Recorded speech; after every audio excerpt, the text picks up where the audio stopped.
हरे कृष्णा मित्रों, वृंदावन बांके बिहारी लाल की कथा श्रृंखला में एक और कड़ी लेकर के हम आपके सामने आए हुए हैं।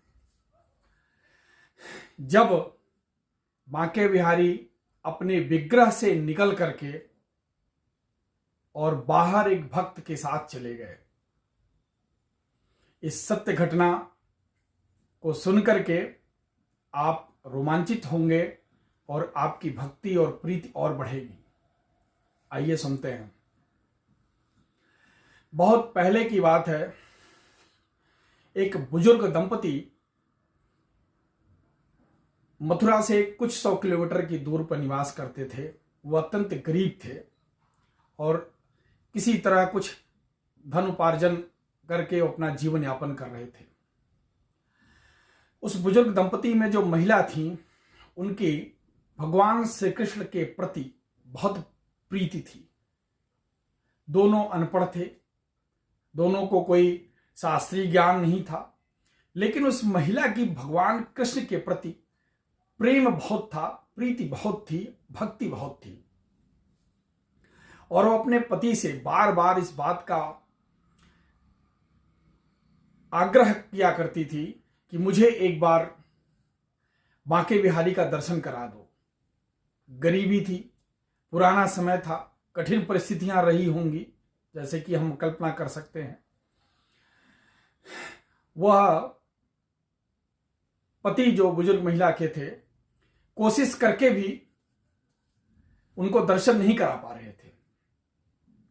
कुछ समय पश्चात उनको गांव के ही किसी व्यक्ति ने उधार अपनी बैलगाड़ी दे दी। उसी बैलगाड़ी पर सवार होकर के वो दोनों वृंदावन धाम आए और वृंदावन धाम आकर के उन्होंने पता करते हुए बांके बिहारी मंदिर में गए और भगवान बांके बिहारी का दर्शन करके वो बूढ़ी माता आंसुओं से बिल्कुल सराबोर हो गई। और जब अगले दिन जाने का मन हुआ तो फिर वो अपने पति से बोली कि एक दिन और रुक जाओ, ये बैलगाड़ी के बैल भी तो थके होंगे, इनको भी आराम मिल जाएगा।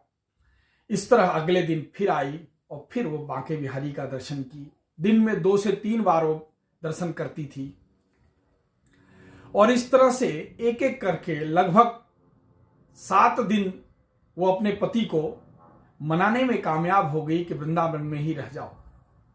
और प्रतिदिन वो 2 से 3 बार आकर के बांके बिहारी का दर्शन करती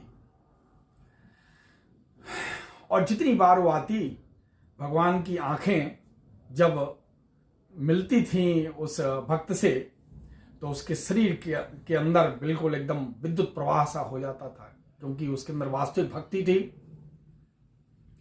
जो लोग बांके बिहारी का दर्शन किए हैं, उनके नेत्रों की बनावट और उनकी नेत्रों का जो तेज है, उसका वर्णन तो नहीं किया जा सकता, लेकिन उस तेज का आनंद जो लोग पाए हैं वो जानते होंगे कि उस नेत्रों में क्या जादू है। कई लोगों ने इस पर संगीत भी बनाया है कि उनके नेत्रों के जादू के ऊपर क्या कई सारे लोगों ने संगीत भी बनाया है। तो 7वें दिन गृहस्थ थे, गांव जाना ही था, बैलगाड़ी दूसरे की थी तो देना ही था। 7वें दिन फिर दर्शन करके और उस मंदिर से रोते हुए वो महिला बाहर निकली और बैलगाड़ी पर बैठ के जाने लगी। भगवान के प्रति उसका इतना प्रेम था कि मन ही मन उस मंदिर से जाते समय प्रार्थना करने लगी कि हे भगवान, मेरी तो वृद्धावस्था आ गई, दोबारा फिर इस गरीबी में वृंदावन हम आ पाए ना आ पाए, कोई ठिकाना नहीं है। आप सदैव हमारी नजरों के सामने और हमारे हृदय में निवास करना। और बैलगाड़ी पर बैठ के चलने लगी। थोड़ी देर बाद देखी, कुछ ही मिनटों बाद, कि एक छोटा बालक दौड़ते हुए आया। बोला, मैया मैया मुझे भी बैलगाड़ी बैठा दो, थोड़ी दूर ले चलो। और बैलगाड़ी पर बैठ गए।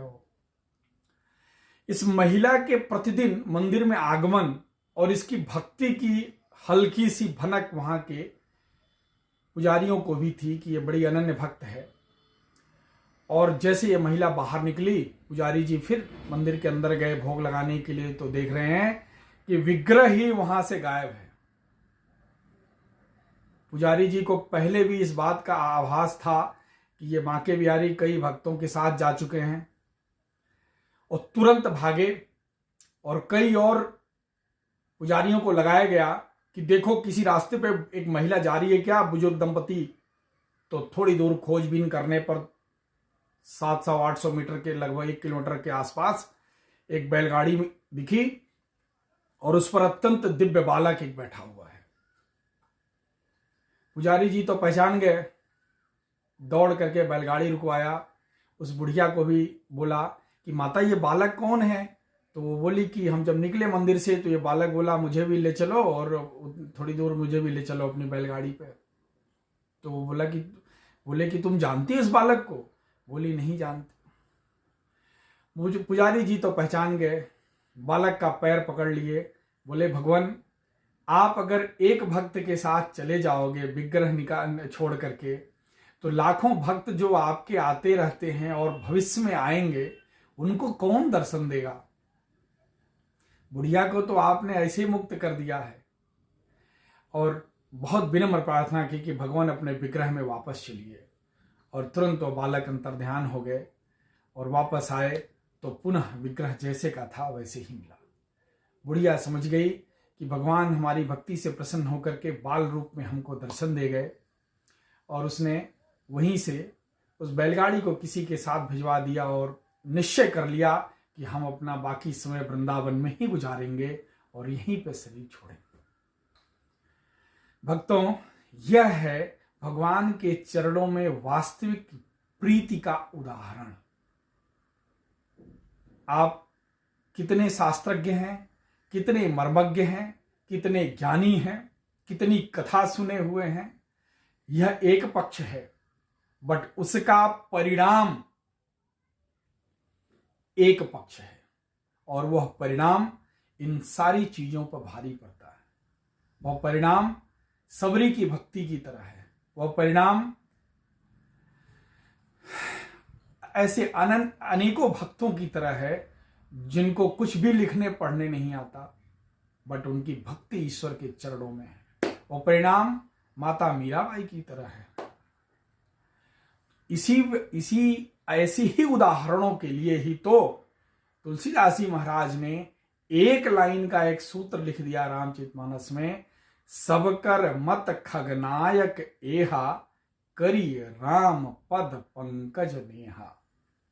काकभूषणी जी गरुड़ जी में जब संवाद हो रहा था तो ज्ञान की बातें जब वो पूछ रहे हैं तो कहते हैं देखो भाई सारी बातें तो हमने बता दी, फिर भी एक चीज जान लो कि सारी चीजों का निचोड़ है राम। ब्रह्म के चरण कमलों में आपकी श्रद्धा प्रीति अगर विकसित हो रही है तो जो आप कर रहे हो, चाहे कथा सुन रहे हो, चाहे पूजा कर रहे हो, चाहे दान तप कर रहे हो, तो समझो कि वह सफल हो रहा है। अगर प्रीति ही नहीं बढ़ रही है, प्रीति ही स्थिर नहीं हो रही है, बेचैनी नहीं बढ़ रही है उनके चरण कमलों का दर्शन करने से, तो बाकी सारी चीजें तो बेकार चली जा रही हैं। जैसे हम पढ़ाई तो करते रहे स्कूल में और रिजल्ट नहीं आ रहा है, हम बोले हम तो बहुत पढ़े, साल भर पढ़े, तो कोई मानने वाला तो है नहीं कि आप एग्जाम जब पास नहीं कर पा रहे हैं तो कोई नहीं मानेगा कि रात को 12 घंटा आप पढ़ रहे थे। तो ईश्वर की भक्ति का परिणाम तो यही है कि उनके चरणों में प्रीति बढ़े। तो आप सभी से हम निवेदन करेंगे कि वृंदावन बांके बिहारी का दर्शन इस मानव शरीर से जरूर एक बार करिए, और अनेकों बार कर सकते हैं तो अनेकों बार करिए। जय श्री राधे।